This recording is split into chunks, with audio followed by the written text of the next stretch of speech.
कि ब्रह्मचर्य व्रत आया था। और ब्रह्मचर्य व्रत कितना सरल है, हमने आपको बताया था कि आप जब तक घर में नहीं रहते तब तक आप ब्रह्मचर्य व्रत ले सकते ना। जब घर जाएंगे तभी कुछ होगा, है ना। तो ऐसा पुरुष वर्ग में कर सकते हैं और स्त्री वर्ग में कर सकते हैं। एक बार की घटना है कि किसी छोटे से बालक ने पूछा कि सबसे ज्यादा दुख कहाँ है, क्या है। छोटा सा था, 7-8 साल का, और उन्होंने प्रश्न किया कि सबसे ज्यादा दुख किस में है, कहाँ है। छोटा होने की वजह से सहज ऐसे ही पूछ लिया और गुरु ने उत्तर दिया कि शादी करने में सबसे ज्यादा दुख है क्या? मानते हो? नहीं मानते? चलो देखते हैं आगे है कि नहीं है। शादी करने में सबसे ज्यादा दुख है तो बोले कैसे शादी में आप मजाक कर रहे हो, शादी करने में तो बहुत सुख है, गाड़ी, बच्चे, फंक्शन, शादी का फंक्शन, बच्चों का फंक्शन, खाने का फंक्शन, मांगलिक बहुत सारे कार्य हुआ करते हैं, कुछ ना कुछ रोज महोत्सव आदि होते रहते हैं।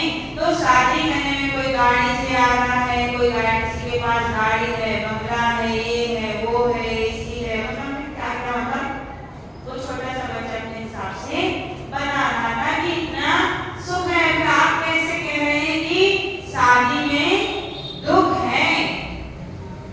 तो वास्तव में जो दिख रहा है वो है नहीं। क्यों? क्योंकि एक बार ही, बोलो ना,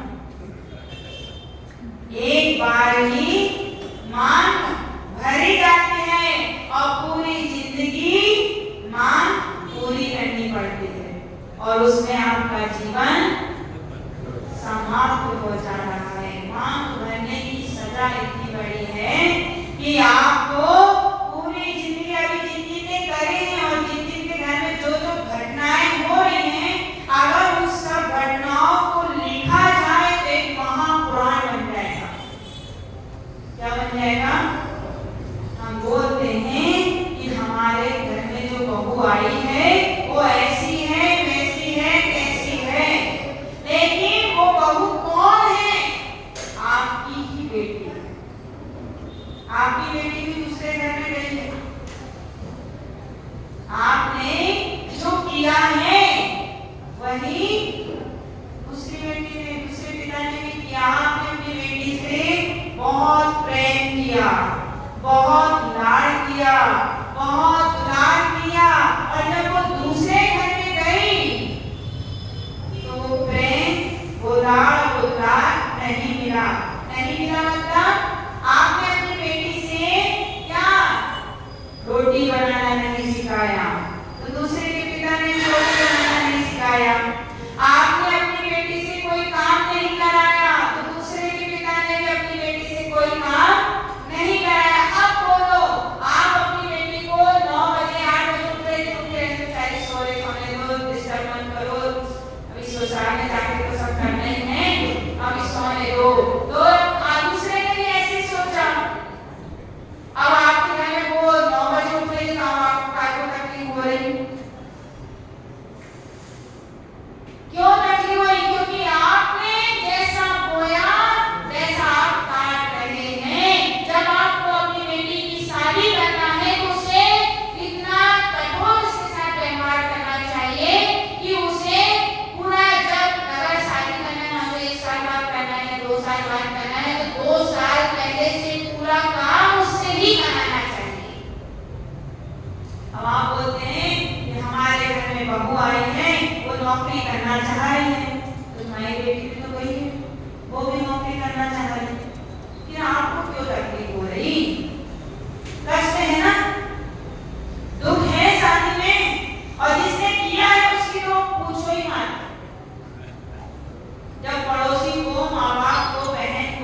विचार करना है, चिंतन करना है कि शादी में वास्तव में सुख है कि नहीं है। और वह छोटा सा बच्चा गुरु के साथ हो गया और साथ रहते रहते, जैसे पहले जमाने में छोटे काटे गुरुकुल हुआ करते थे ना, बच्चों को भेज दिया करते थे, वहां पर वह पढ़ता रहा, लिखता रहा, धर्म की सारी क्रियाएं सीखता रहा और सीखते सीखते उसे वैराग हो गया। और जब वैराग हो गया तो क्या होता है? क्या होता है? सब छूट जाता है। और सब छूट जाने के बाद क्या होता है? इच्छा हो जाएगा करते हैं। जहाँ इच्छाओं का अंत हो जाता है वहाँ इच्छा हो जाती है, और इच्छा का नाम ही है इच्छा निरोधो तपा। तो वह भी क्या हो गया? मुनि महाराज बन गया। और बन गया तो आहार के लिए विचरण कर रहे थे, आहार के लिए निकले और वहीं से एक बारात जा रही थी। कैसी बारात थी? कि घोड़े में दूल्हा बैठा था, आगे बैंड बाजे बज रहे थे, पीछे रिश्तेदार बुजुर्ग आदि सब लोग चल रहे थे। मुनि महाराज ने चूंकि बचपन वहाँ गुरुकुल में निकाला, उन्हें ज्ञान ही नहीं था कि शादी कैसी होती है। तो उन्होंने पूछा कि ये क्या हो रहा है? तो बोले अरे इतना भी नहीं मालूम। कभी कुछ ऐसा दूसरे लोग अरे इतना सब मालूम तुमको? तो बोले तुमको इतना भी नहीं मालूम? हाँ नहीं मालूम, तभी तो पूछ रहा हूँ। मालूम होता तो कोई पूछता क्या? तो इतना भी नहीं मालूम। और वह कहते हैं कि जो घोड़े पे बैठा है, नहीं मतलब पहले उनके मुनि महाराज के मन में ऐसे बात विचार आए कि देखो यज्ञ के घोड़े में बैठा है और बुजुर्ग लोग चल रहे हैं, और कैसे मूर्ख लोग हैं कि इसको कुछ बोल नहीं रहे। और उन्हें मालूम नहीं कि वो तो जो दूल्हा होता है वो मेन पर्सन होता है, उस टाइम उसकी प्रधानता होती है, इसलिए वह घोड़े पे बैठा है और बाकियों की प्रधानता नहीं होती, इसलिए वो पैदल चल रहे हैं और सामने बाजे बज रहे हैं। एक बार बाजे बजते हैं और फिर हर दिन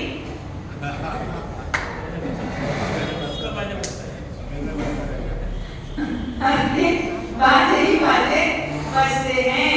कौन से वाले?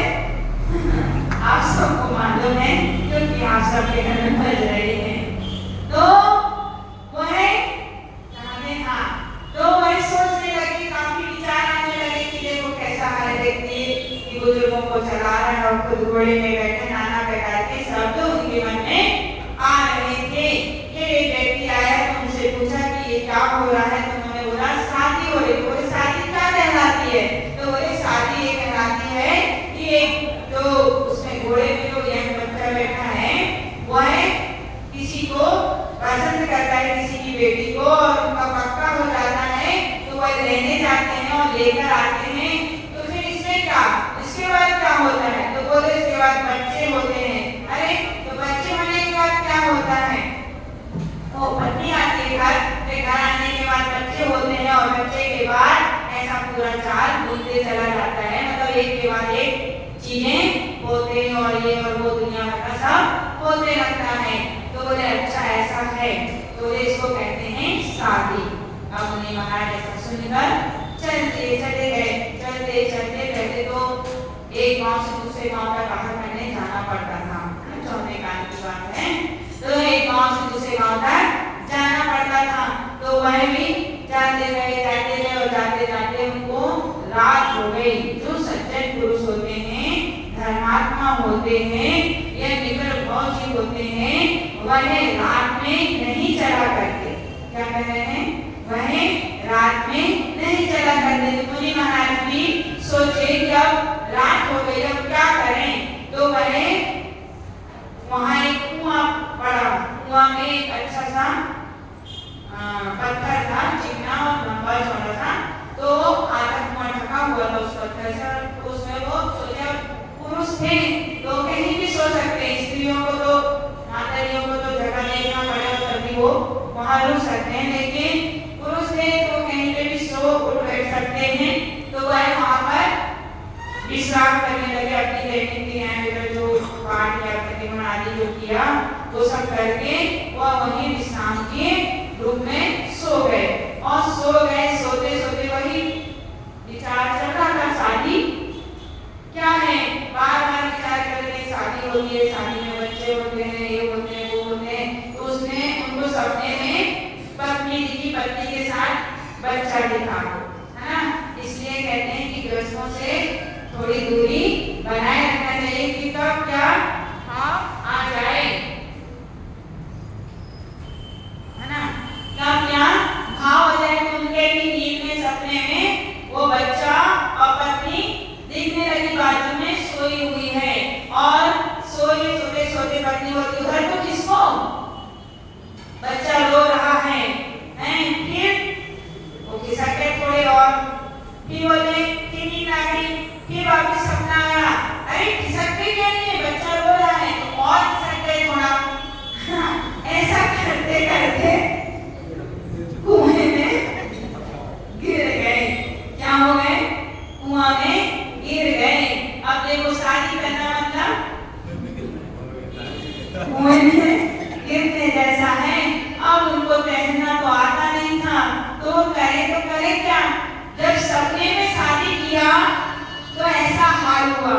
तो हकीकत में शादी करते तो कोई सुसाइड कर देता है, कोई छत से गिर जाता है, तो कोई क्या नहीं, बहुत सारी घटनाएं आप लोगों के बीच में आती हैं। और अभी तो घटनाएं ऐसी चल रही हैं कि पति के टुकड़े टुकड़े करके वो ब्लैक वाली पनी में कचरे में डस्टबिन में डाल देते हैं, या ब्लू कलर का ड्रम चल रहा है अभी, है ना, तो उसमें काट पीट के भर के नदी में फेंक दिया करते हैं।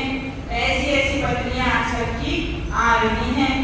तो विचार करना कि एक बार शादी किया तो ऐसी हालत हुई, वो सपने में शादी किया तो कुआं में गिर गए। अब उन्हें तैरना नहीं आता था, फिर भी उन्होंने अपने आप को बचाने के लिए कहीं संधि वगैरह से उसको पकड़ के लटके रहे। शादी करना मतलब लटकना, वो लटके रहे। अब सुबह का इंतजार करते रहे कि सुबह होगी तो कोई आएगा और मुझे वहां से निकालेगा। जैसे थोड़ा सुबह हुई 5 बजे करीब और लगा कि दिन निकल गया, तो उन्होंने आवाज दिया, कोई है, कोई है, कोई है। तो वहां से एक व्यक्ति जा रहा था, उसने कुएं में देखा आवाज आ रही है, कोई कुएं में गिर गया है शायद। तो जाके देखता है, अब वहीं से ऊपर से उसे पूछता है, तुम यहाँ क्यों गए हो, तुम तो साधु हो, ना तुमको पानी भरना है, ना तुमको कुएं में कोई आने का तुम्हारा कोई काम ही नहीं है, फिर यहाँ कैसे है, तुम निकाल तो सही, बाद में पूरा दृष्टांत बताऊंगा देखो। और वो वैसे का प्रश्न करते जाए और पूछते जाए, लेकिन साधु का उत्तर यही था कि आप पहले निकालो तो सही, फिर मैं आपको बताऊंगा। और वह रस्सी डाल के महाराज को निकाल दिया।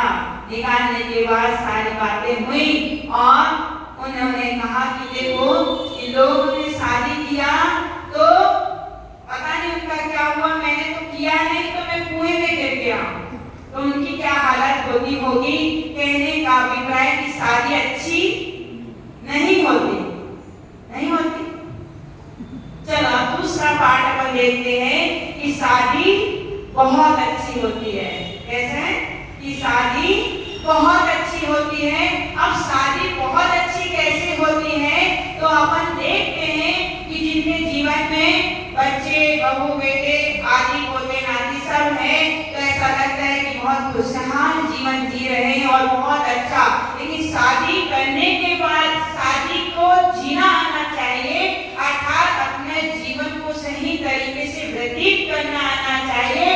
एक व्यक्ति शादी करके अपने जीवन को तहस नहस कर लेता है और एक व्यक्ति अपनी समझदारी से, बुद्धि से, विवेक से उस जीवन को अच्छा बना लेता है। अब कैसे अच्छा बनाया कि देखो जो पत्नी होती है उसको कहा जाता है धर्म पत्नी। क्या कहा जाता है? धर्म पत्नी। और अभी की पत्नियों को नाम क्या है बताओगे क्या? कौन अपनी पत्नी की बुराई करे? घर में जाके डंडे पड़ेंगे। पहले के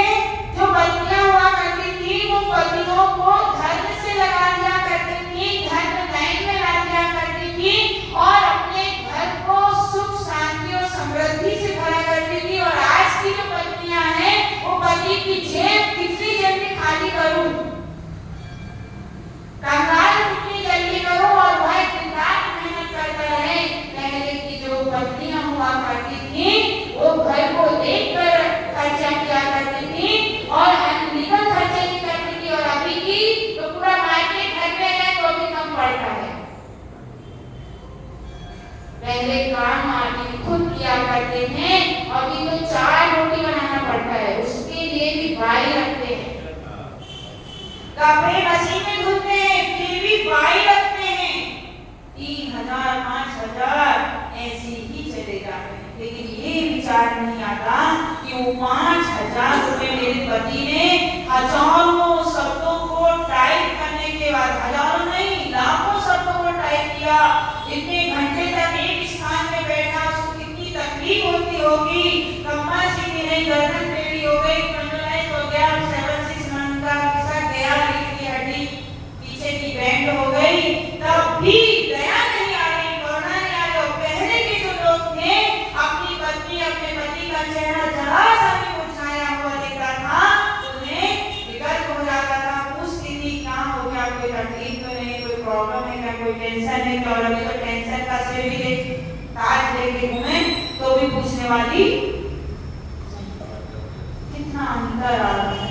एक बार जब समझदार व्यक्ति घर में होता है तो पूरा घर हंसता खेलता खिलखिलाता और मुस्कुराता हुआ दिखता है, और अभी तो सारी अच्छी होती है। आप देखो सीता जी ने एक व्रत लिया था, क्या लिया था व्रत, कि मैं अपने जीवन में केवल एक पति की ही बनकर रहूंगी। या था सदा संतोष व्रत कहते हैं ना, सदा संतोष व्रत, वो व्रत लिया था, और उस व्रत की वजह से आप देखो जब उनकी अग्नि परीक्षा हुई गई तो वह अग्नि का कुंड जल का कुंड बन गया था।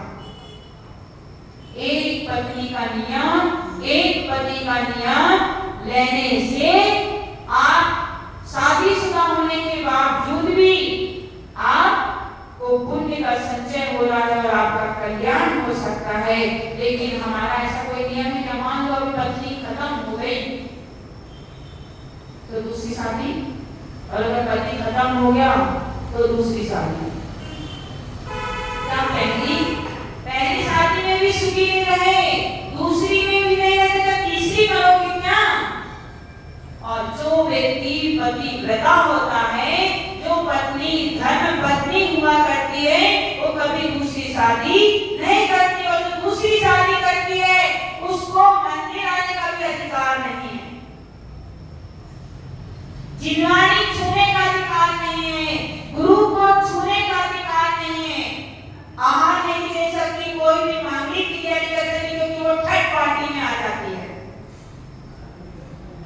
ध्यान रखना, इतना बड़ा फल और आजकल के पति पिता लोग आजा तुमको तलाक दे दे, और पहले के लोग बोलते थे कि आप लोगों ने अपनी पत्नी, बुजुर्ग लोग हैं, उन्होंने अपनी पत्नियों के साथ क्या क्या किया, लेकिन फिर भी छोड़ के गई क्या, मारा नहीं, क्या पीटा नहीं, क्या घुटनों से रोटी नहीं बनाए, कि बर्तन नहीं मांजी।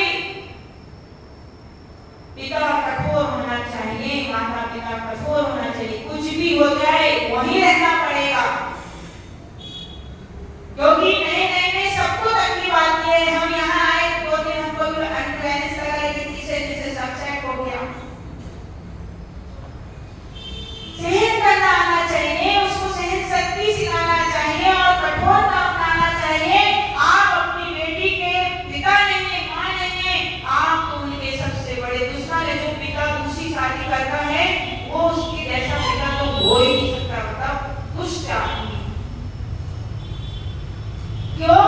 क्योंकि उसने अपनी बेटी को धन से वंचित कर दिया, उसने अपने बेटी को पुण्य से वंचित कर दिया, उसने अपनी बेटी को अधोगति का पात्र बना दिया, नरकगामी जीव बना दिया। बहुत कठोर करना चाहिए, और अगर शादी करना है अपनी बेटी की तो 2 साल 1 साल से फुल काम उससे कराना, झाड़ू से लेके पोछा तक, बर्तन से लेके झाड़ू तक, और रोटी से लेके सब्जी तक, उससे पूरा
आपके मुंह से क्या निकलता है? वाओ। जब कोई लेडीज कपड़े ऐसे ऐसे पहनती है, फुल गले का ब्लाउज पहनती है, पीछे से पूरा पीठ दिखता है, आप विचार करना जो लोग ऐसे ब्लाउज आदि पहनते हैं और जिनके पति उन्हें पहनने देते हैं, तत्वार सूत्र पढ़ा है ना सबने? कितने प्रकार से आभरण होता है? एक गले में या दुनिया का कहने से आभरण नहीं होता। आपको देखकर किसी के भाव मिले, परिणाम मिले, तो आपने उसके साथ ब्रह्मचर्य या उसने आपके साथ आभरण पहनने जैसा पाप जोड़ लिया। शादी के पहले जब एंगेजमेंट होने के बाद फोन चलता है तो क्या उस टाइम को एक दूसरे के साथ होते हैं क्या? लेकिन शब्दों से ही सारी बातें करते हैं क्या? नहीं। आभरण तो हो रहा है कि नहीं हो रहा है? और जो व्यक्ति तुम्हारे साथ कुछ भी गलत सोच रहा है, उसने तुम्हारे साथ आभरण में बैठने जैसा दोष लगाए और आपकी वजह से उसका सदा संतोष व्रत टूटा, तो आप कैसे अच्छी गति के पात्र बनेंगे? जहां आपको ऊपर होना चाहिए वहां फुल नहीं पहनते, पैंट शर्ट पहन के पैक रहते हैं, और जहां आपको पैक रहना चाहिए वहां पूरे समय ऊपर रहते हैं। विचार करना है, चिंतन करना है कि आपसे कहां क्या हो रहा है। कहा जाता है कि देखो, अगर आपने ब्रह्मचर्य व्रत का पालन, जैसे मैंने आपको बताया था कि आप जब तक घर नहीं जाते तब तक आप ब्रह्मचर्य व्रत ले लो, तो आप सोचो आपने पूरी लाइफ में 8 घंटे या 6 घंटे भी वह व्रत का पालन किया, तो आपने कितना सारा पुण्य जोड़ लिया, कितना बड़ी आपने विधि प्राप्त कर ली। कहा गया कि व्रतों में सबसे बड़ा अगर कोई व्रत है तो ब्रह्मचर्य व्रत है। और उसी तरीके से अगर आप ऐसा ले लें कि रात्रि भोजन तो लोग क्या करते हैं, वह 12 घंटे तक चलते हैं, क्या जानवरों की तरह कुछ आया फिर खाया, फिर कुछ आया फिर खाया, फिर कुछ आया फिर खाया, और रात को 12-7 घंटे रात्रि भोजन का त्याग किया। और रात्रि भोजन का त्याग तो कर दिया, लेकिन पानी की छूट, दूध की छूट। अब देखो, छल देखो और कपट देखो, मायाजाली आप देखो, इसमें अब दूध और पानी की छूट तो रखा, लेकिन उसमें खाया तो मान लो, छान के दूध पी लो, किशमिश डाल लो, मखाने डाल लो और छान के दूध पी लो। मायाजाली का तो बहुत बड़ा खेल चल रहा है हमारे अंदर। कहाँ नहीं कर रहा है मायाजाली, नियम कुछ काम कुछ। और कहा गया है कि रात में अगर पानी भी पीते हैं तो खून के पीने के बराबर है, और कुछ भी वस्तु खाते हैं तो मांस के खाने के बराबर है। कहा जाता है कि पूरी लाइफ में अपन 3 से 4 किलो 5 किलो मांस खा लिया करते हैं। अब बताओ आप चैन है? अच्छा ना, पानी एक बार पानी छाना जाता है ग्रस्त जीवन में, सुबह पानी छान लिया, पूरे दिन पानी चलता है, लेकिन बताओ सच में बताओ कि पानी कितनी देर बाद छाना हो जाता है? 48 मिनट बाद आप चैन है? नहीं। आप की क्रिया आपका परिचय दे रहे हैं, आप धर्मात्मा हैं कि नहीं है आपका परिचय मिल रहा है। वो तो ये व्यक्ति बहुत विद्वान है, चतुर्मास वाला, पत्थर में विद्वान है। हम जब वहाँ प्रवचन करना शुरू किया, 5 महीने का चतुर्मास था उस टाइम, और जब हमने प्रवचन शुरू किया तो उनको पता चल गया कि आप क्या हैं, कुछ भी नहीं, जीरो भी नहीं। विद्वान किसको कहते हैं? धर्मात्मा किसको कहते हैं? पुण्यशाली किसको कहते हैं? पता चल जाता है उसकी हरकतों से। भैया तुम विद्वान हो, पानी कितनी बार छान के पीते हो? एक ही बार।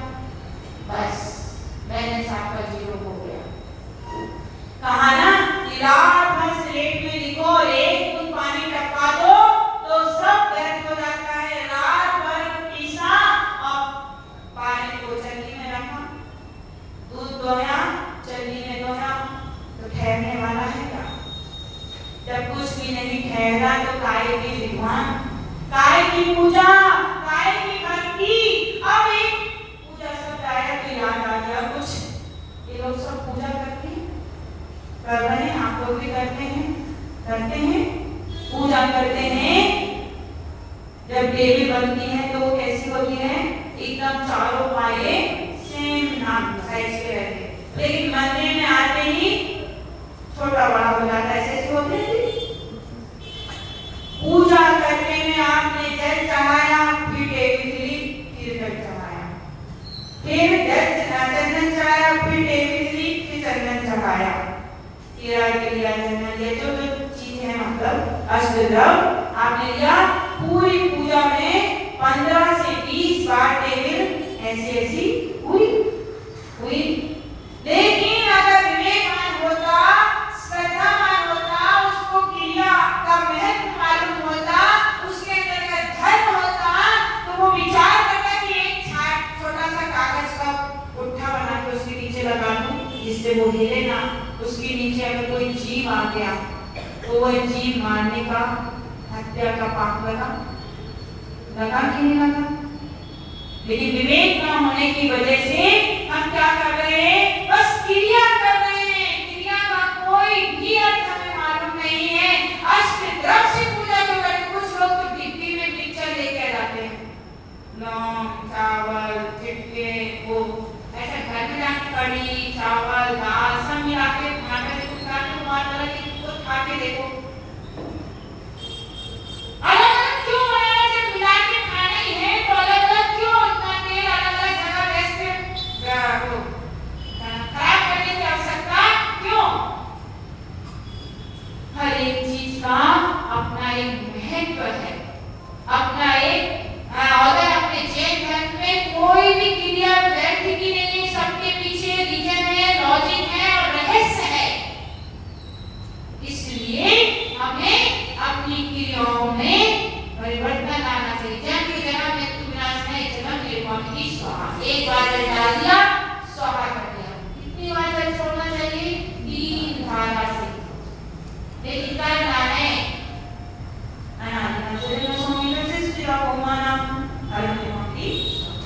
और ये पूजा करो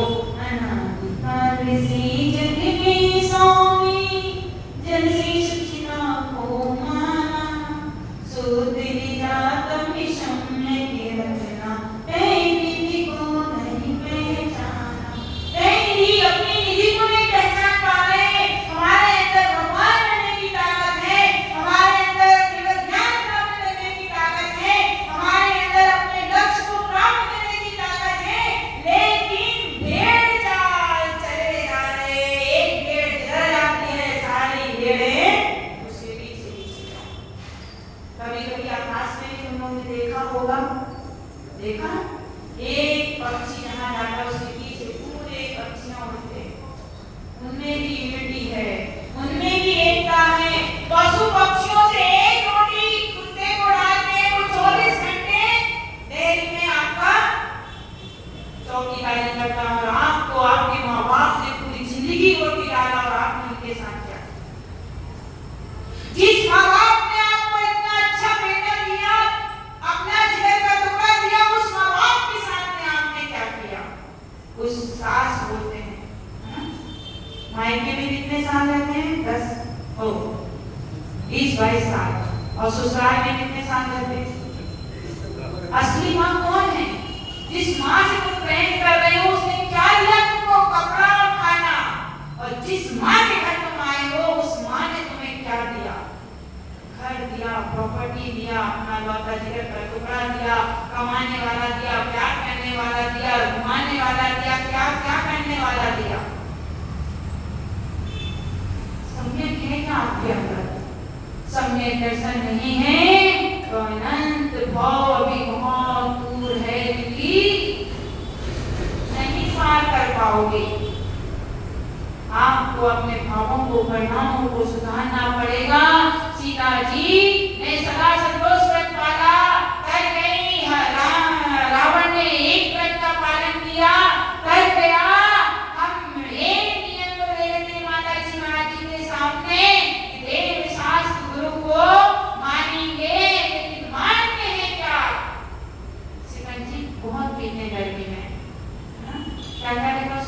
नींबू, शक्कर, पानी। पानी ना डाले तो शिकंजी बन जाएगी। अच्छा नींबू नहीं डाले तो और ऐसे शक्कर न डाले तो जब तीनों नहीं मिलेंगे तब तक शिकंजी नहीं कहलाएगी।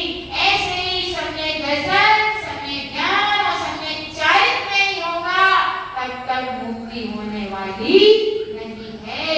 लाइन में अपनी वापिस आते हैं, पुनः अपने विषय में आते हैं कि हमारे जीवन में हम रत्न नहीं ले सकते, ब्रह्मचर्य नहीं ले सकते, माता जी नहीं बन सकते, महाराज नहीं बन सकते, लेकिन कुछ जरूर बन सकते हैं। वो कैसे बन सकते मैं आपको फार्मूला बता रही हूँ।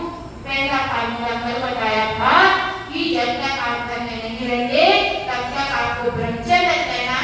दूसरा फार्मूला ये है कि आप नियम ले लें कि महीने में एक दिन ब्रह्मचर्य का पालन करूंगा। क्या पालन करूंगा? मतलब पूरी साल में 12 दिन। कितने दिन बोलो ना? आपका जन्मदिन आता है, आप ये नियम लो कि आज मेरा जन्मदिन है, वह जन्मदिन में ही बना रहे। वास्तव में वो मरण दिन है आपका। एक साल घट रहे हो कि बढ़ रहे हो, उतने में बड़ा हो गया। और हमसे पूछो तो छोटे होते चले जा रहे हैं और एक दिन समाप्त हो जाएंगे। तो आप नियम लो कि मैं अपने आज मेरे जन्मदिन के उपलक्ष्य में ये नियम लेता हूँ कि मैं महीने में एक दिन और साल में 12 दिन का ब्रह्मचर्य देता हूँ। जब दूसरा जन्मदिन आए, क्या बोले? जब दूसरा जन्मदिन आए तो आपने आज जैसे 1 तारीख इस साल 1 तारीख का लिया, 1 तारीख को मैं ब्रह्मचर्य पालन करूंगा। अब दूसरी साल जब आई तो आप नियम लो कि 2 तारीख को मैं ब्रह्मचर्य का पालन करूंगा। अब कितने दिन हो गए दूसरे साल में? 1 और 2 दिन। कितने दिन हो गए? 2 दिन। ऐसा करते करते महीने में कितने दिन होते हैं? 31 दिन होते हैं। 30 और 31 का आंकड़ा रहता है ज्यादातर, है ना? तो आप विचार करो कि आपका जो जीवन अभी तो चला गया। अब आपके पास कितने साल हैं आपको पता है? और नहीं पता है तो कल हमने आपको एक उदाहरण भी दिया था कि एक हमारा अच्छा खासा भक्त, बहुत अच्छा हटा तंदुरुस्त मस्त व्यक्ति रात को 2 बजे अटैक आया और चला गया। तो आपका कितने साल हैं आप विचार कर लेना। और उस साल की अपेक्षा से अगर माना जाए तो अपने अभी 30 साल निकल गए और 30 बाकी है, या 50 निकल गए, 40 निकल गए, 30 बाकी है, 70 साल तक जिएंगे, 80 साल तक जिएंगे, तो 40 या 30 ऐसे साल अपने अभी बाकी है। तो आप एक साल में एक नियम पालन करेंगे और ये नियम में आप कसम से रहेंगे। एक दिन तक कोई बात नहीं, 2 दिन तक कोई बात नहीं, लेकिन आपकी परीक्षा होगी, उस टाइम आपकी इच्छा होगी, उस टाइम आपको व्रत करने का भाव आएगा। अधिकतर अष्टमी चतुर्दशी को सबके प्रणाम भी करते हैं। ऐसा लोग बात बोलते हमने आज कर दिया ब्रह्मचर्य का अष्टमी चतुर्दशी का, लेकिन हमारे कंट्रोल नहीं हो पाता है। भाव बहुत तीव्र होते हैं। परीक्षा होती है और उस परीक्षा में अगर आप पास हो गए तो समय प्रति मिलने में देरी नहीं लगने वाली। इसलिए अपने एक साल करते करते एक दिन तो आप 30 में 31 में पहुंच जाएंगे और आपकी आयु का भी अंत आ जाएगा उस साल तक, है ना? 30 साल निकल चुके और 30 साल और ऐसे ज्यादा भी आयु किसी की है नहीं। तो 30 साल में क्या बने? आपने आज से भी ये नियम पालन करना शुरू किया। 2025 में प्रथम तारीख का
दोनों बच्चे निकले, एक से दुश्मनी कर रहे हैं और एक को ऐसा कर रहे हैं।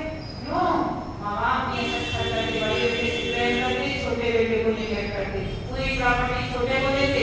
मैं तो कहती हूँ अगर आपने 2 संतान लाए तो दोनों को बराबर हिस्सा करना चाहिए। ऐसा नहीं कि ये सेवा कर रहा है तो इसको तुम और ये करा। और बच्चों को भी चाहिए कि दोनों माँ बाप का ध्यान रखें। 1 महीना 1 बच्चा पाले, 1 महीना 1 बच्चा। ऐसे तो बंटवारा नहीं करना चाहिए, घर से अलग नहीं होना चाहिए। लेकिन नहीं रह पा रहे हैं तो ऐसा करना चाहिए कि 1 महीने मैं रहूंगा, 1 महीने दूंगा। ऐसा प्यार और दुलार अपने माँ बाप को देना चाहिए। तभी आपके अंदर घर में यहाँ बैठना सार्थक है, मंदिर आना सार्थक है, तीर्थ करना सार्थक है, गुरुओं की वंदना करना सार्थक है। नहीं तो आप अपनी टिकट बना के रख दो और आओ जो ऐस करो सारे मुझे बोलो ना ऐस करो। अगर ये सब करते हो तो आप धर्मात्मा या धार्मिक या जैन हो, अन्यथा आपका आइडेंटिटी कार्ड मैंने आपको दे दिया है। आप क्या हैं? खुद और खुदा से कुछ भी आगे मैं बोलूं चिंता नहीं है। मैं जानती हूँ कि मैं अच्छी हूँ कि बुरी हूँ, और मेरा भगवान जानता है कि मैं अच्छी हूँ कि बुरी हूँ, क्योंकि भगवान के ज्ञान में तीनों लोग चराचर झलकते हैं। बीच में एक छूट जाएगा रात में भोजन का, तो उसका उत्तर ये है कि अगर आप रात में भोजन नहीं करते हैं, रात के भोजन का अगर आपका त्याग है, तो साल में 6 महीने का उपवास करने का पुण्य आपको मिलता है। क्या बोल रहे हैं? साल में 6 महीने का उपवास करने का पुण्य मिलता है। कैसे? नाइट आपकी 12 घंटे आपके खाने में उपवास में है ना, और यहाँ 12 घंटे आपने चक्का और रोटा मतलब खाते पीते 24 घंटे जानवरों की तरह खाते रहते। नियम होना चाहिए, कुछ ना कुछ होना। जैसे कि अभी आपने भोजन किया, जैसे हम लोग बोलते हैं हमने आहार किया, अब जब तक आहार नहीं करते तब तक का त्याग। अब कोई ने 8 बजे खा लिया, कभी किसी ने 9 बजे खाया, किसी ने 12 बजे खाया, किसी ने 11 बजे खाया दूसरे दिन। तो जब तक नहीं कर रहे तब तक का त्याग। अब ऐसे ही आपने भी भोजन किया है ना, भोजन किया जब तक मुंह में कुछ नहीं रखता तब तक का मेरा त्याग। जब रखोगे तभी तो खाओगे। अब हो सकता है कि आप दुकान से आने में 2 बज गए, 3 बज गए, 4 बज गए, 4-5 घंटे आपके ऐसे जुड़ते उपवास में आपको सुनाते हैं उपवास नहीं बोलते, हमें उपवास नहीं कर पा रहे, हमको शुगर है, हमको ये, तो आप 1 मिनट का उपवास करो। कितने मिनट का बोला? 1 मिनट का कंट्रोल करना भी पुण्य की श्रेणी में आता है। आप 3 घंटे 2 घंटे जितनी देर तक आप उपवास खींच सकते हो उतनी देर तक खींचो, और जब सहन ना हो तब खा लो। तम्बाकू छोड़ने वाला होता है, तम्बाकू नहीं छोड़ता, मत छोड़ो। लेकिन जितनी देर तक तू नहीं खा सकता, देखो सिर में दर्द ना हो, जितनी देर तक देखो घबराहट ना हो, तब तक तो तू उतनी देर तक तो कम से कम कंट्रोल कर। जब कंट्रोल ना हो तो खा ले। आप ऐसे नियम पालन करो। शुगर सबको है, डायबिटीज सबको है, पता नहीं क्या क्या सबको है, लेकिन आप कुछ कर सकते हैं। कुछ नहीं कर सकते। आपको चाहते हैं ना बूंद बूंद से खराब हो जाता है, नीचे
सेकंड तो पक्की पुणे क्या लेगी यहाँ पे। अब आप लोग कैसे करेंगे? दुकान वाले हैं, कपड़े वाले, कितनी बार मोबाइल चलाने वाला सबसे सरल उदाहरण करा कि मोबाइल बहुत चलता है, रात में चलता है, दिन में चलता, 24 घंटे चलता। आप मोबाइल पकड़ो, पर मेरे तरह मैं जैसा बोलती वैसा पकड़ो। मोबाइल पकड़ो और ओम ओम 100 बार ऐसा करके ना दिन में 1000 बार ओम ओम ओम नमो यंता नमो यंता नमो यंता नमो यंता नमो यंता नमो यंता। मोबाइल का मोबाइल चल गया और मन वचन और काया।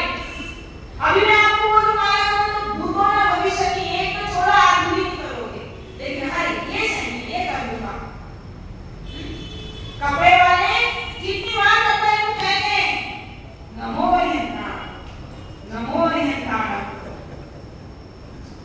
जितनी बार बॉक्स निकाले नमो सिद्धांत, सिद्धि सिद्धि होगी आपकी दुकान में, बरकत ही बरकत हो। किराना वाले सिंगाना रख ले, चने की दाल रख ले और एक दाल एक कांच की 2 बोतल ले लें, एक खाली और एक भरी। जब तक ग्राहक ना आए नमो यंता नमो यंता। जिस तरह शाम को नोट गिनते कितने आए उस तरह जब वो सीसी भर जाए तो गिन लेना। मैं कहती हूँ आपके 1 महीने में 1.25 लाख मंत्र होंगे, अर्थात 1250 माला आपकी हो जाएगी। मैंने कहा बोला आपको माला दो, आप जहां हैं वहीं से शुरुआत करो। बोला क्या? आप रोटी बनाने वाले, चौका बर्तन वाले, जितनी देर आप रोटी बना रहे हैं बस एक ही लाइन बोलो ओम ओम ओम। सब्जी बनाओ तो ओम कोई छोटी मोटी चीज नहीं है, ऐसा कोई मंत्र नहीं है जिसमें ओम शब्द नहीं लगता, और ऐसा कोई महापुरुष नहीं है जिसने ओम की ध्वनि से अपना कल्याण नहीं किया, और ऐसे कोई भगवान नहीं है जिसने ओम का ध्वनि नहीं किया। छोटा सा मंत्र नहीं, छोटी चीज नहीं है ओम। चाहे मुसलमान हो, हिंदू हो, सिख हो, ईसाई हो, जैन हो, अजैन हो, कोई भी हो, ओम का उनके जीवन में बहुत स्थान है। कुछ मत ओम ही बोलो, पंचपरमेश्वरी है उनमें। नमोकार मंत्र होता है केवल ओम शब्द बोलने से। टीवी देख रहे खूब देखो, लेकिन जब तक टीवी देखूंगा माला की पूरे सारे ओम मन वचन और काया, मन और वचन मन और काया आपका मन और वचन टीवी में है, लेकिन काया का पुण्य तो आपको मिल रहा है। अब कोई बोले नौटंकी करे तो टीवी देख रहा माला करे, तो तू भी शामिल हो जा। मैंने आपको कुछ भी करने को नहीं बोला, ना मंदिर आने को बोला, ना कुछ। आप वहीं जहां हो अपनी क्रिया मत छोड़ो, लेकिन कैसे करो ये मैं बता सकती हूँ आपको। हम लोग भी आपको पूरे दिन बात करते रहते, कभी ये आई कभी वो आई कभी वो आया, तो जब तक आप बोलते हैं तब तक हम मंत्र आराधना करते रहते, और जब हम बोलते हैं तो मंत्र आराधना करते रहा करो। समझ में आएगा? जब तक आप भी सुनते हैं तब तक हम अपने अंदर अंदर मंत्र बोलते रहते हैं, और जब आप चुप होते हैं तो हम फिर बोलना शुरू कर देते हैं। नहीं तो ऐसे तो हमारा पूरी जिंदगी आप लोग में खर्चा हो जाएगी, तो फिर घर आएगा को। तो आप इस तरीके से अपने जीवन को सफल और सार्थक बनाएं। इसी मंगल भावना के साथ बोले आदिनाथ भगवान की